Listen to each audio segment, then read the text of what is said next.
Olá, amigos, a paz do Senhor. Hoje estamos dando início a uma nova série. Dessa vez, os milagres de Jesus é que vamos abordar. É com muita alegria que estamos aqui, como servo de Deus, para falar dos milagres de Jesus. Esse primeiro sinal, que está exclusivamente narrado por João, trata-se do considerado primeiro milagre de Jesus, que foi a transformação da água em vinho. Esse episódio está no livro de João, capítulo 2, versículos de 1 a 11. E diz o seguinte: E ao terceiro dia fizeram-se umas bodas em Caná da Galileia, e estava ali a mãe de Jesus. E foi também convidado Jesus e os seus discípulos para as bodas. E faltando vinho, a mãe de Jesus lhe disse: Não tem vinho. Disse-lhe Jesus: Mulher, que tenho eu contigo? Ainda não é chegada a minha hora. Sua mãe disse aos serventes: Fazei tudo quanto ele vos disser. E estavam ali postas 6 talhas de pedra para as purificações dos judeus, e em cada uma cabiam 2 ou 3 almudes.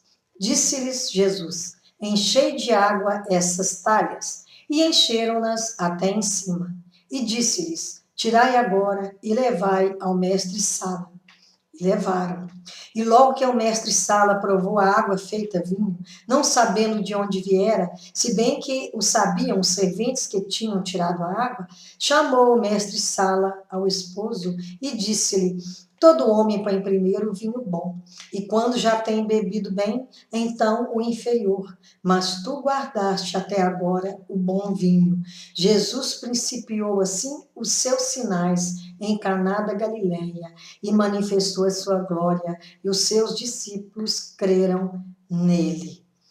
Cada versículo deste texto, a gente pode falar muito sobre cada um desses versículos. O que nós sabemos é que havia uma festa de casamento em Caná da Galileia. Falava Caná da Galileia porque era muito próximo, era um lugar muito pequeno que distava mais ou menos 18 quilômetros da Galileia. Então, Jesus, seus discípulos e sua mãe tiveram que se deslocar de Nazaré até esta cidadezinha. Jesus recebeu um convite especial. Ele não estava naquele pacote, convidou a família, não. Aqui especifica, a mãe de Jesus foi convidada, e também Jesus e os seus discípulos. E faltou vinho.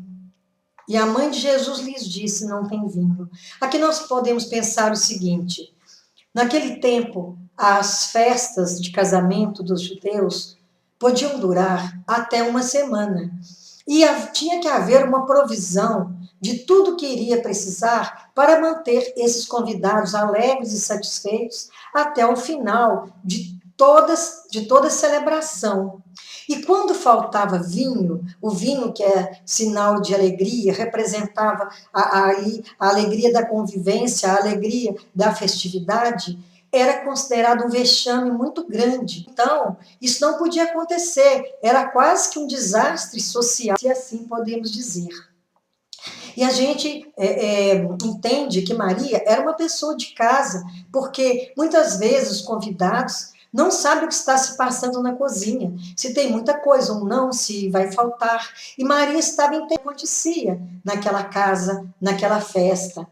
E a mãe de Jesus chega para ele e disse: Não tem vinho.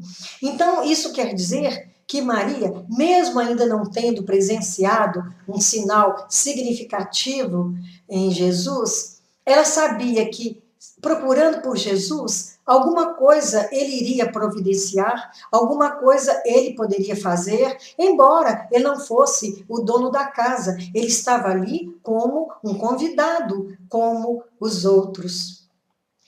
E ele responde: Mulher, que tenho eu contigo? Quando ele diz mulher, que tenho eu contigo, ele não estava sendo grosseiro, ele não estava repreendendo a sua mãe. A gente vê muito na Bíblia essa expressão, que tenho eu contigo, como também Davi disse para Joabe: que tenho eu convosco, filho de Zeruia? Nesse caso, Davi estava fazendo uma advertência, estava falando com ele que alguma coisa estava errada no que ele estava dizendo, mas neste caso não, porque o termo mulher também é muito empregado quando Jesus diz que tenho eu contigo, mulher, também ele já disse em outra passagem, mulher, que queres que eu lhe faça? Era um modo comum de se expressar. Então não tinha nada de desobediente ou de irreverente nesse termo.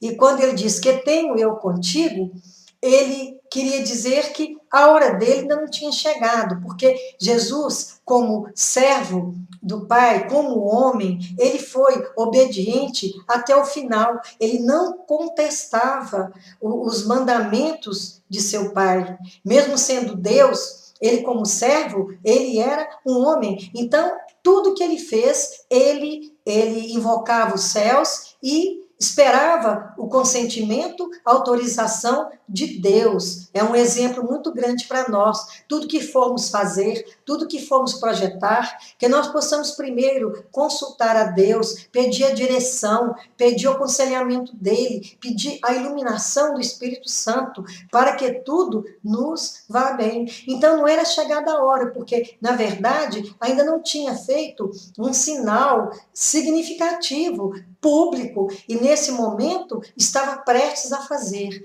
Então ele disse que não é chegada a minha hora.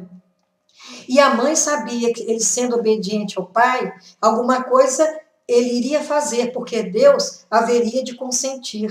E ela já disse para os serventes: fazei tudo quanto ele vos disser.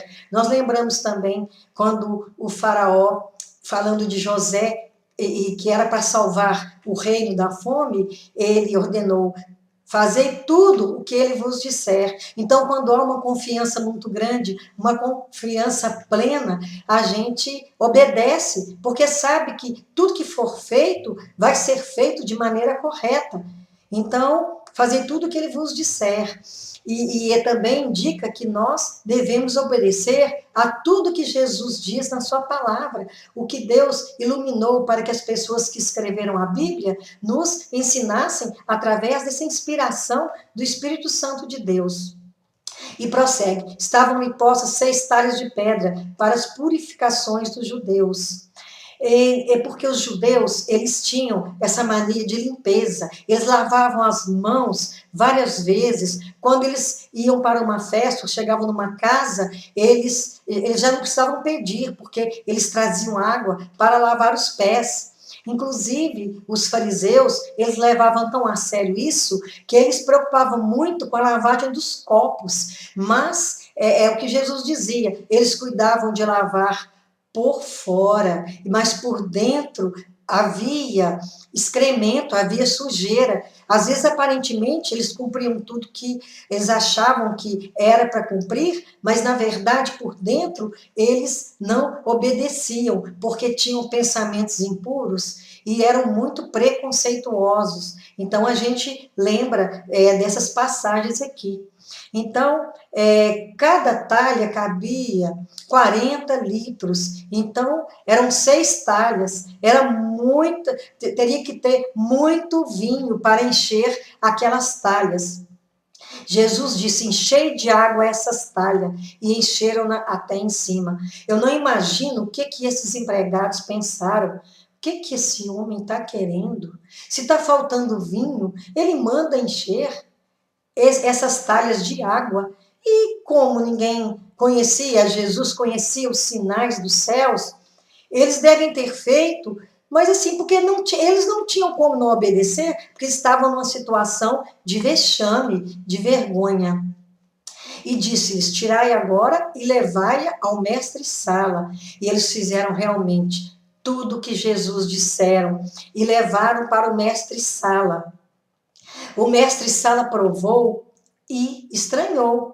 Ué, por que veio esse vinho bom agora? Normalmente, as pessoas servem o melhor vinho e como a festa durava vários dias e eles bebiam constantemente, quando eles ficavam embriagados, eles já não sabiam distinguir o sabor bom do ruim. Então, ali aconteceu o contrário, porque o vinho bom veio depois. Só Jesus pode transformar uma situação de falta, uma situação de carência em fartura. Só Jesus pode transformar água em vinho. A gente já ouviu dizer que pessoas foram transformadas de água para vinho, fazendo uma alusão a essa transformação que nós estamos aqui falando, porque a água tem sua função, sua indicação, o vinho tem outra, cada uma tem uma essência diferente, mas aqui ela foi transformada em algo completamente diferente, e só Deus pode transformar alguma coisa em outra. É uma coisa improvável, mas para Deus não existe impossível, não existe nada difícil. Tudo é possível àquele que crê. E logo que o mestre Sala provou água feita vinho, não sabendo de onde viera, se bem que o sabiam os serventes que tinham tirado a água.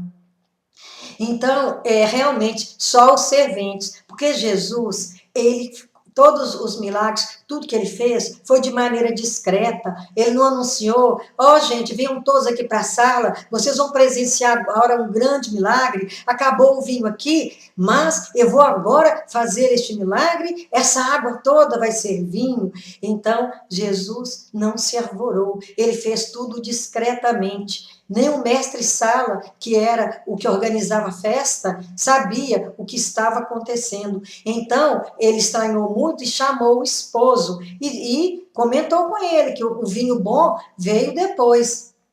É interessante como Jesus transforma o nosso vexame em alegria, em vitória. Às vezes estamos numa situação difícil, uma situação que nos coloca em dificuldade junto às pessoas, mas se nós cremos, se nós nos submetemos ao poder de Deus, se nós cremos de coração, em espírito e em verdade, o Senhor nos surpreende e surpreende as outras pessoas, porque o Senhor é por nós e Ele agindo em nós e por nós, ninguém pode impedir. Assim, Jesus principiou os sinais em Caná da Galileia e manifestou a sua glória, e os seus discípulos creram nele. Quantas pessoas naquela festa a partir dali que viram essa maravilha, principalmente aqueles que retiraram a água, eles devem ter crido que Deus agira ali, que aquele homem, ele tinha parte com Deus, porque ele fez um milagre muito grande, nunca visto. E os discípulos ainda não tinham crido, eles estavam com Jesus porque eles foram chamados e disseram sim ao chamado, mas naquele momento eles aumentaram a fé e passaram a crer.